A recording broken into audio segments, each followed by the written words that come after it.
Olá pessoal, bem-vindos a mais um vídeo do Nó do Norte. Eu sou o Guilherme Decarli e hoje estou aqui para falar para vocês sobre os 3 signos mais mal compreendidos do zodíaco. Mas antes de entrar nessa lista, eu gostaria de falar um pouquinho para vocês sobre signos, que provavelmente é o assunto mais difundido e também mais distorcido da astrologia. Os signos são características formadas a partir das estações do ano e das qualidades primordiais da natureza, quente, frio, seco e úmido. Existem várias formas de dividir os signos, entre aqueles de voz alta, os mudos de voz média, signos bestiais, signos humanos e assim por diante. Mas antes de compreender exatamente o que são os signos, seria interessante compreender o que eles não são. Signos não são energias, não são pessoas, não são objetos. Signos não têm ação, então é muito complicado quando vemos numa frase um signo seguido de um verbo conjugado. Porque signos não amam, signos não fazem, signos não falam, signos não sentem. Aqueles que na astrologia são dotados de ação são os próprios planetas, enquanto as casas mundanas falam também dos assuntos humanos.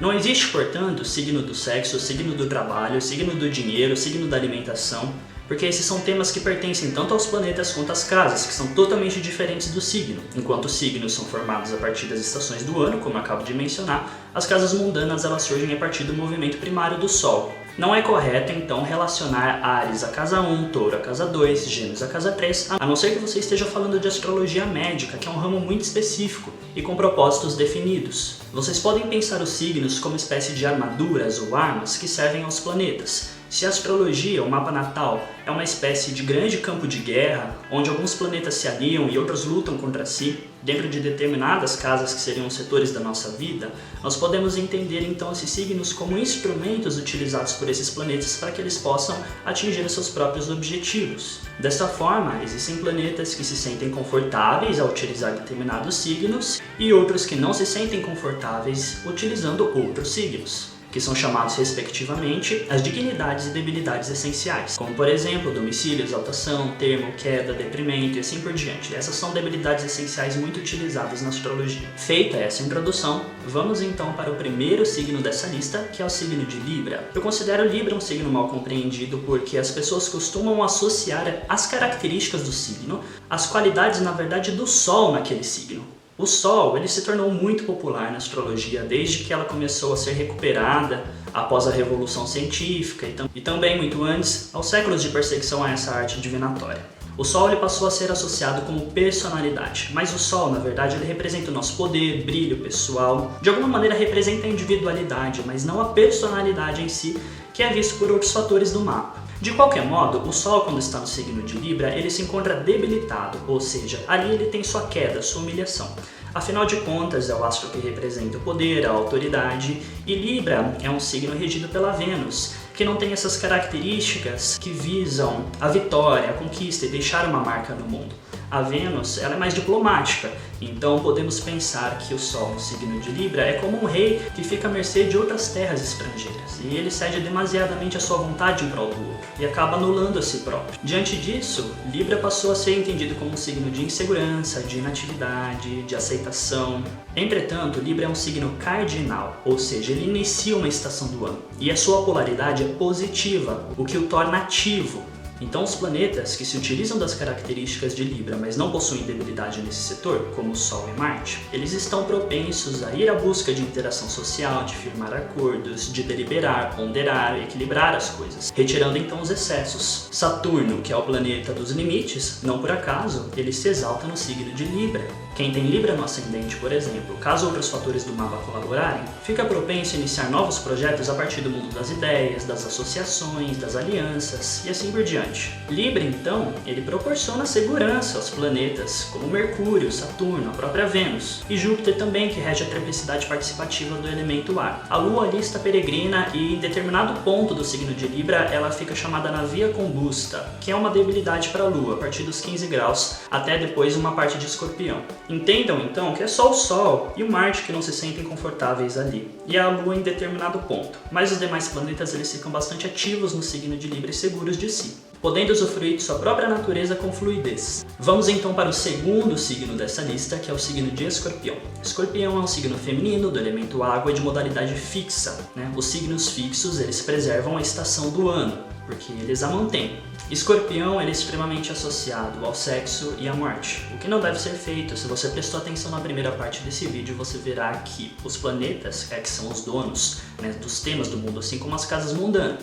Então o planeta que fala sobre a morte é Saturno, a casa mundana que fala sobre a morte é a casa 8, né, e a sexualidade é assunto da Vênus e da casa 5. Apesar do ato sexual em si, como precisa do corpo do outro, é uma relação de casa 1 e casa 7, né, regente de casa 1 e casa 7. Ainda assim, as pessoas com Sol em Escorpião ficaram conhecidas como muito sexuais, o que não é uma verdade, uma porque o Sol não representa sexo e outra porque Escorpião não fala de sexo. Eu acredito que esse mito tenha vindo pelo fato da associação de Escorpião com os órgãos genitais na astrologia médica, mas isso é um ramo que trata a saúde do ser humano. E também pelo fato da Vênus, que é um planeta que nunca se afasta demasiadamente do Sol, estar muitas vezes no mesmo signo que ele. Então muitas pessoas que têm o Sol em Escorpião também têm a Vênus em Escorpião. E a Vênus em Escorpião é um astro que está no exílio, no detrimento. E lá ela tende a exagerar suas próprias características naturais em busca da própria identidade. Ou seja, ela se torna demasiadamente sexual e intensa em seus desejos na realização de seus ímpetos e impulsos. Mas tanto Escorpião quanto o Sol, relembrando, não tem essa relação com o sexo. Muito importante dizer isso. Assim como o Touro também não tem, e sim a Vênus, que é regente de Touro. O terceiro e último signo dessa lista é o signo de Aquário, também muito mal compreendido pelo fato do Sol em Aquário ser um Sol em detrimento, um Sol em exílio.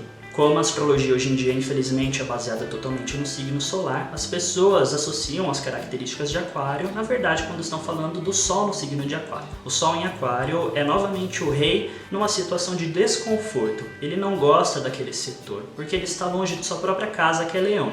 Então, assim como eu disse no item anterior sobre a Vênus, o Sol em Aquário ele vai exagerar suas próprias características e vai a qualquer custo buscar se diferenciar do meio. Afinal, é o astro mais brilhante e visível do céu, certo? Isso faz com que ele forme, entre aspas, a sua personalidade por oposição. A sua necessidade de deixar a sua marca é tão grande que ele vai buscar contrariar o meio no qual ele se insere, mas não necessariamente se tornando um rei revolucionário. Ele pode ser um rei extremamente conservador. Afinal de contas, Aquário é um signo fixo, portanto, nele existe a capacidade de preservação e consolidação das ideias. Agora, os demais planetas que também se encontram em Aquário também vão questionar o status quo, a autoridade, porque Aquário é regido por Saturno, que é um astro que se opõe ao Sol. Porém, os demais eles não estarão debilitados nesse setor, no máximo estarão peregrinos, ou seja, sem dignidades. E Aquário é o último signo de ar do zodíaco regido pelo planeta que representa os limites, as restrições e o tempo.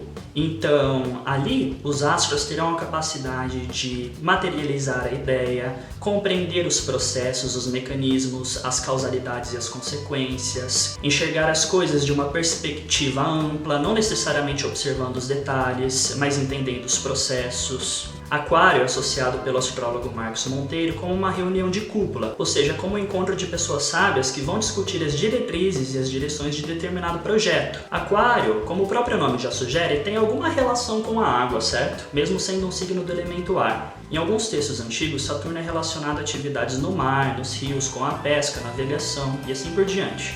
Uma das simbologias de Aquário são os dutos que levam água para toda uma população. Então, pessoas que têm muitos planetas nos signos de Aquário, ou algum ponto relevante nesse setor, terão a necessidade de compartilhar os recursos com as pessoas. Os planetas em Aquário, de alguma forma, eles conseguem verter a água do solo, daquilo que está enterrado. Isso faz com que seus nativos tenham interesse pelas coisas antigas, que foram esquecidas, que estão enterradas na nossa memória coletiva. E por isso às vezes acabam desenvolvendo um estilo mais underground. Mas isso não é uma rebeldia infantil. É muito importante deixar claro isso. Existe uma grande sabedoria no signo de Aquário. Aquário no ascendente, por exemplo, é muito interessante para quem vai à busca de conhecimento, para quem deseja inovar, mas sem ignorar toda a trajetória que foi realizada no passado. Vale lembrar também que Saturno é o astro que representa a loucura, aquilo que está fora da caixa.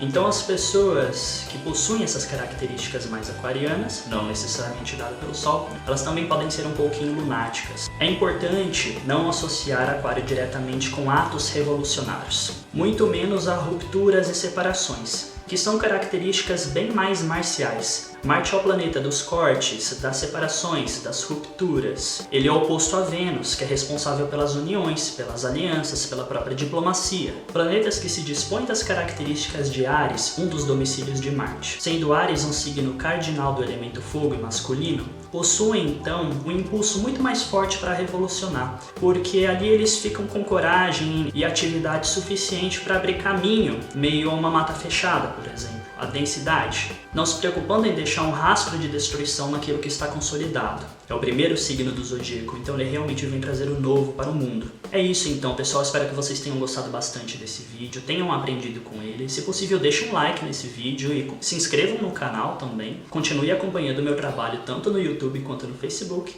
Qualquer dúvida vocês podem me mandar em mensagem, eu vou respondendo na medida do possível. Agradeço bastante que vocês tenham assistido até aqui. Um grande abraço.